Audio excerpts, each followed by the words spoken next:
Where you get them Cortez Nikes from? Dope man. Gangsta Nikes. G Nikes. I got them in the mall. My son goes to the Chinese store in the mall. Oh yeah. Man, I used to have down there a pair of every color. Really? Red, green, black. Yeah, I got about 3 pairs. White. That's my all white. Got the white with the black check. Yeah, I like them. Yeah, man. So what's been good with you? Man, just working, grinding, pushing. Oh yeah. Yeah, that's it. Black Man Are Essential. I like that shirt. Yeah. Where you get it from? My boy, Tracy Harris. Okay. Yeah, Tracy Harris. Works at Horseshoe Casino. Okay. So I try to support him, you know. So that's a brand, that he's selling? Or that's one he just custom made for you? No, it's a brand that he's selling. Okay. Yeah. Yeah, well, I'm going to have to get with you, after the interview. Mm-hmm. He was selling them in black. He just started doing the white ones. So. Yeah. I try to, support all the black T-shirt makers. Right. Really just black people, period. You know what I'm saying? Right. So I need one of them. Mm-hmm. We are essential. Man, do they know it though? I don't think so. You know what I'm saying? Yeah. Does the world know? Is the question. They finding out. If they didn't know. They all find out. But they should already know. We made this country rich. Right. Everybody that's wealthy here is wealthy because of us. Right. This is the truth. Whether it's entertainment or arts or whatever, it's because of us. Facts. Yeah. Facts. Yeah. They finding. I mean, like you said, they should have known, but. Oh, they should have known a long time ago. Something I found out, like slavery, we wasn't just picking cotton. We was doing everything. We was carpenters, we was painters. They got free labor for 400 years in whatever business they had. And it was not just cotton picking, like the movies. You get what I'm saying? Right. Like minimum wage, I'm 46. When I first started working, minimum wage was $3.15. So imagine prior, that was in the 89. So prior to that, people were working for free. The man work all day and you give them $2 or $5 or nothing. And it wasn't no 9 to 5 neither. Nah, it wasn't, man. So, nah. I'm just glad we get into a place to where we're bold enough to talk about it. Right. Because unfortunately,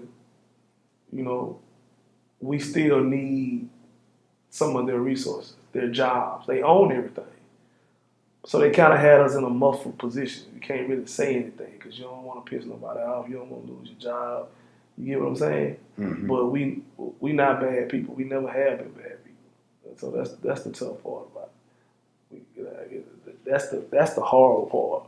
Right. No, we ain't been bad people. We just been put in bad situations. Then someone's reacting in a bad way. Right.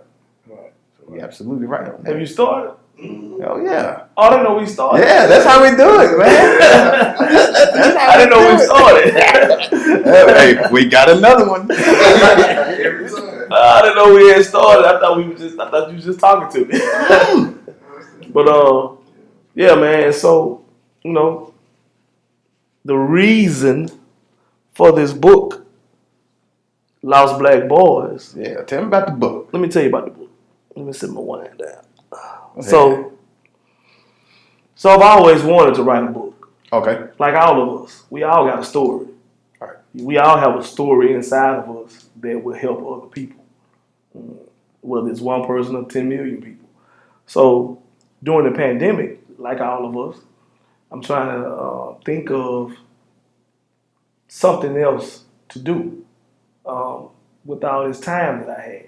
And also something to supplement income. So let me say that because I got to get over that fear.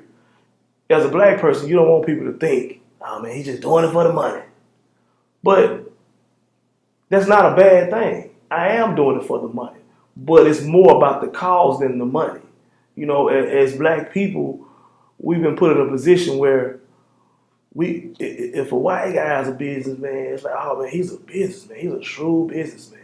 If a black guy, they look at us as a hustler or a con, or you get what I'm saying? And we just trying to earn an honest living like everybody else. So anyway, the reason for the book, I was thinking about Puffy and Jay-Z and all these guys with millions of dollars. Well, here I am, a black man in Shreveport, Louisiana, right? I own a car lot, not a big car lot, but it's a car lot. Right. I have rental properties, and I've done a lot of successful events in the city. I've brought Steve Harvey, Ricky Smiley, Fantasia, a lot of entertainers. I can name more. And I was thinking to myself, young black men need to know how I got to where I am. Because you got a lot of guys looking at Puffy and Jay-Z and all these guys with billions of dollars. That's a long way away. So God told me, hey, tell them how you got to where you are. Because if you can get them to where you are, then they can get to the next level. But this guys in Queensboro, Motown, Hollywood, Cedar Grove, they're lost. They're trying to find their way. I remember being a black man in the hood. And especially if you're a good kid in the hood, you gotta disguise it. Because in our culture, we gotta be tough. Right. Right? So I said I want to do a book to kind of help those guys get through those gray areas. So I got a chapter called No Fear. I got a chapter called Manifestation. I got a chapter called Outwork Everybody. I got a chapter called Right Circle. It just talks about choosing those right people. So that's why I did the book, man, just to kind of help young black men and older black men as well be okay with being who they are and get out of that gray area, that lost area. That's what it's for. I call it for lost black boys, but it's really for any age person, any age black man, because we find ourselves in a lot of gray areas all the time, man. Like we all do. We don't, it's a fine line between knowing when to be tough and when to be meek and humble, because we're raised to be bulls. That's who we are as black men, but that don't work for us. We gotta start thinking. Too many of us dying. Too many of us going to prison. It don't work. That method don't work. So we got to figure out another way. That's why I did the book. That was the main reason. Just a self-help guide for black boys and black men. I've read so many self-help books. 48 Laws of Power, Rich Dad, Poor Dad, The Millionaire Mind. None of them are specifically for black men. They don't make books for black men. You get what I'm saying? Right. And so it's a small book, but it has a big message, man. And so that's why I wrote the book, bro. Not trying to get on my soapbox, but that's why I wrote it, bro. No, you're good. How long did it take you to write it? And about 2 months. In my mind, just like y'all, just like people that's watching, in my mind, I've been writing it for 10 years. Right. But when the pandemic happened, it gave me the time to really sit down and focus on it and do it. So that's what I did. Yeah. So you just needed just the time to do it, or is it just something that you wanted to do, but you just kind of kept putting it off? Man, I'm a talker. You see now, I'm running my mouth. When I was a kid, my nickname was Motor Mouth. My mom used to call me that, and it was a joke then. But now I got a book, so I've always had a voice. Just in our neighborhood, showing your intelligence is not something that you're encouraged to do. We're made fun of that. Yeah. You get what I'm saying? You're talking white, you sound white, right, stuff like you're a nerd, right, stuff like you have that. to dumb it down sometimes. Right. But I want to let black boys and black men know it's okay to be intelligent. It's okay to be different. Camera guy right now, that's a skill. He works for himself. And so a college degree ain't always the way. But when I came up, and I'm not trying to make it a black-white thing, but we were kind of taught to get the American dream, which is graduate from high school, go to college, get a degree, then you're going to get this perfect job. It doesn't work like that. I have a degree, and I'm still black. Right. You get what I'm saying? Exactly. Relationships are more important than your degree. Relationships will take you way further than any education will. Facts. It ain't what you know, but who you know. So it's okay to pick up a trade. It's okay to be a cameraman, to be a barber, to be a painter, to be a carpenter, because then you can work for yourself and control your own money. You control your height that you go in life when you work for yourself. So I encourage all men to get a trade. You get what I'm saying? Because most guys that are wealthy don't have college degrees. Nothing wrong with education. Get an education. But be honest with yourself. Don't go get all these student loans that you can't pay off just to say you got a degree. That ain't. And that was my whole hang up. That's one of the main reasons I didn't go to school for a year. Because I'm like, I didn't want to have no student loan. I got this big student loan. Now I got to work the rest of my life to pay off this student loan. Right. So where am I going to make some ground up at if I got to pay this student loan forever and ever? Man, it's a scam. I mean, it's a scam, bro. It's a big scam. Unless it's a specialized degree. If you're going to be a doctor or engineer, right, something that's going to give you an immediate high return.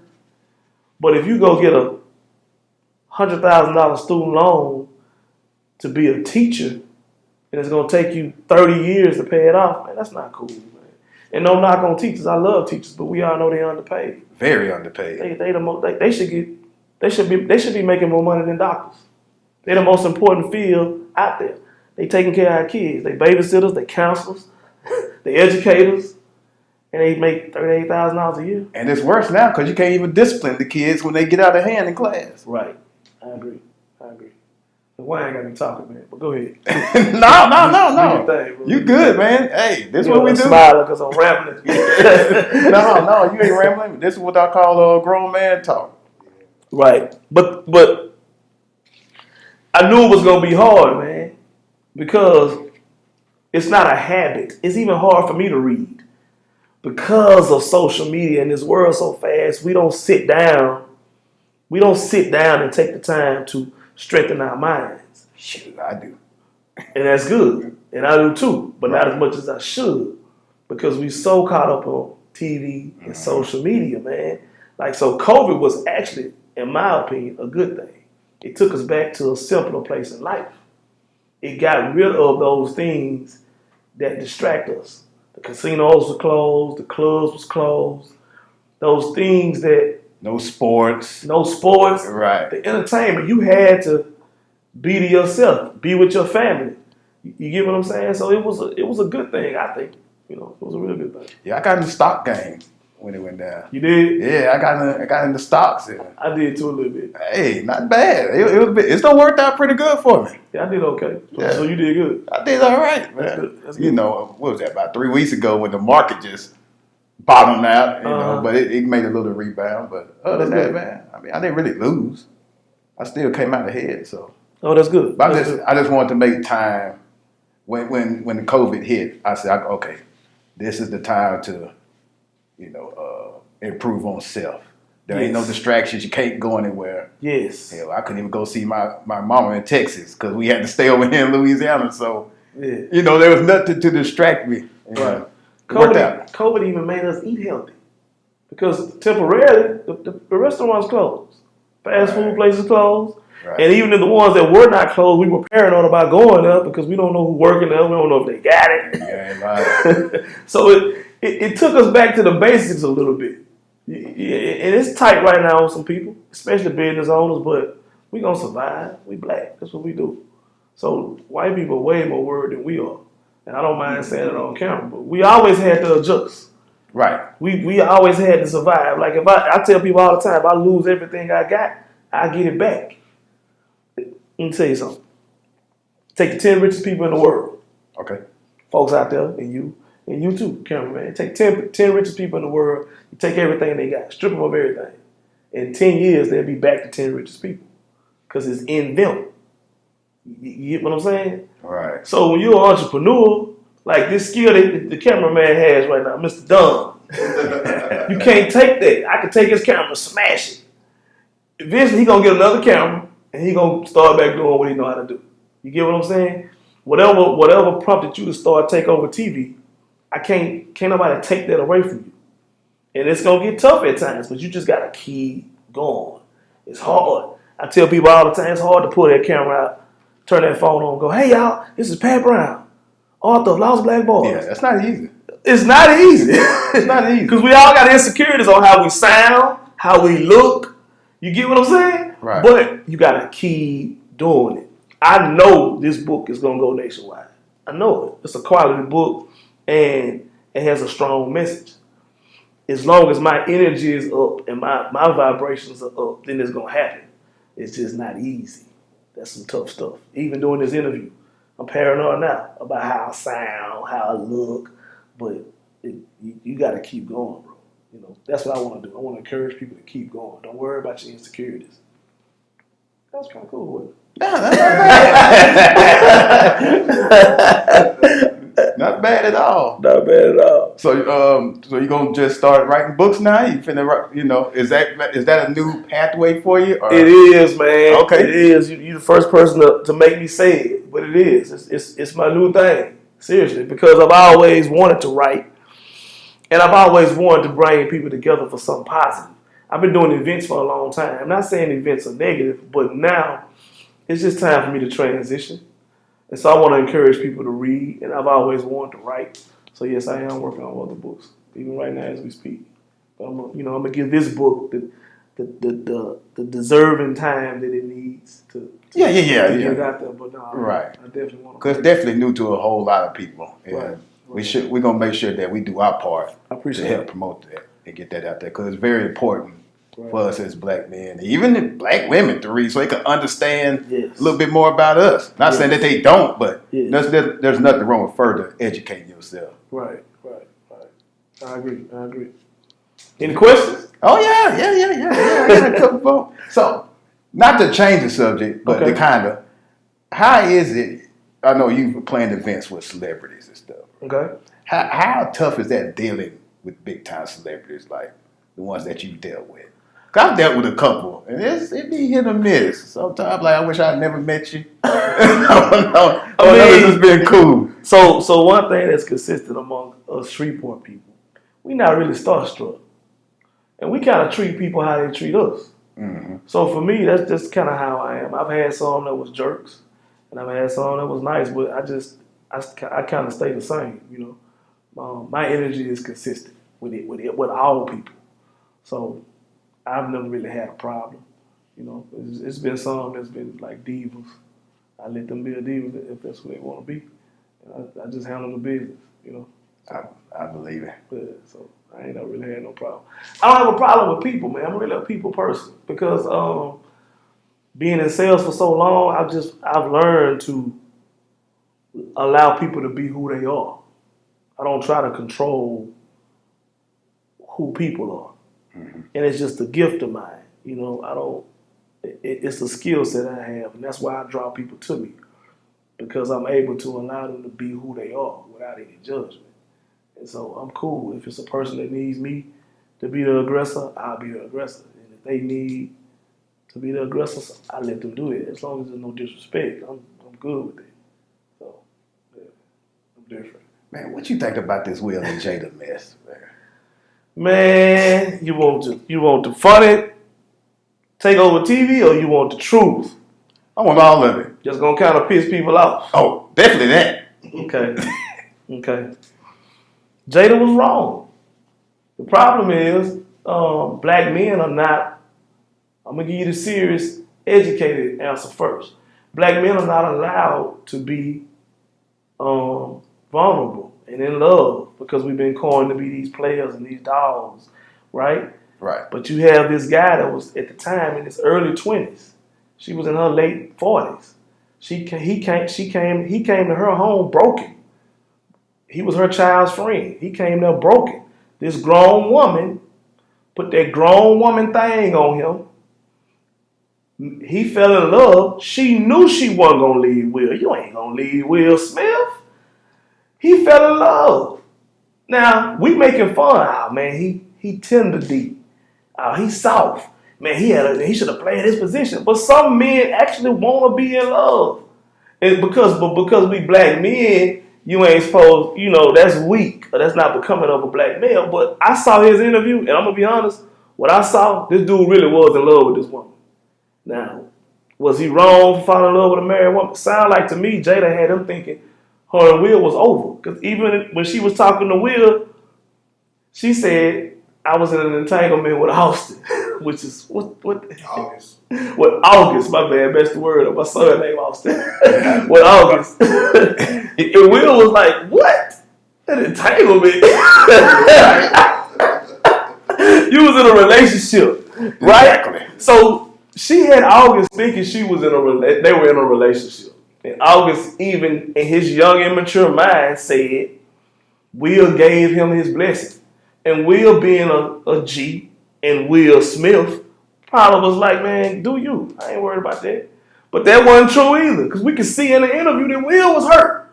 You get what I'm saying? So, I mean, honestly, it's a distraction. We got way more stuff and more important going on. That's the number one thing. But if we're gonna be truthful, if Jada if Jada was a guy, a 40-year-old guy, and it was a 20-something-year-old girl that did the same thing, they would be dragging that guy through the mud right now. But we just making fun of it, making memes. But I think Jada was wrong. That's my opinion. What do you think? You know what, man? I'm gonna be 1,000% honest with you. I ain't really even thought about the situation. And that's good too. I seen it and I kept it moving. I ain't had one thought about it. I looked at the red table just so I could say I seen it. Then after that, I just kind of snickered a little bit and I kept going. Man, we've heard all the rumors about Will and Jada having an open relationship, right, for years. So we don't know enough to even really know. I mean, we got way more important things to be focused on. But they put it out there. So I'm sick of people saying, why we in their business? They put it out there. I know. They put no, you good. But they put it out even there. The cameraman get frustrated. They put it out there. Now they saying, why we in their business? Why we worried about them? Man, I'm a human being. If it's something funny, I'm going to laugh. If it makes me mad, I'm going to get mad. I'm going to react like a human being reacts. So they put it out there. So, hey, I'm going to have my opinion on it. Jada was wrong. I don't feel sorry for none of them. August, Jada, or Will. Jada and Will are wealthy. August is a successful R&B singer. It is what it is. Life goes on. And even to sum that up, and then the other thought I had about it, I just didn't really care. I just didn't care. It wasn't none of my damn business. Right.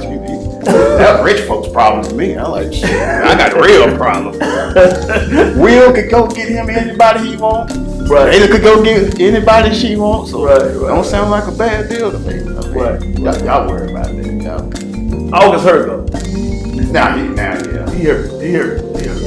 Will and Jada gonna be good. They gonna be good. They gonna be good. Yeah, but August hurt. He should have came to holler at me first. I'd have gave him some pointers on how to get this done. Shoot. This is Pat Brown, author of Lost Black Boys, and you're watching Takeover TV. Lost Black Boys is a thought-provoking guide to help lost black boys 5 to 95 years old find themselves. It addresses the dark places in lost black boys' lives and guides them to a lit path of spiritual strength, humbleness, truth, self-worth, and self-awareness. This book will free generations of lost black boys and create found, whole men. This is Patrick Brown, author of Lost Black Boys, available now at Amazon.com.